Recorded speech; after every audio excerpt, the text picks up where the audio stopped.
poznat svoje priority, nenechávat se postrávat za debility, ale uvědomte si, co je důležitý. Jsou to názory a činy, vy to si kupí. Proč posloucháte 50 centa, když ani nevíte, o čem ten blbec remcá? Oblíkáte si XXL, ale v době, kdy já jsem dělal rap, jste měli na hlavě gel.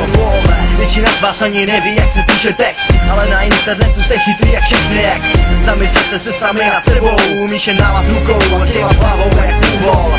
Nemáš skill ani hlas, vůbec nic, jdi pryč, nechci takový jako si ty. Nedělej ze sebe co nejsi a přeji si, abys přežil a zvaž svoje priority.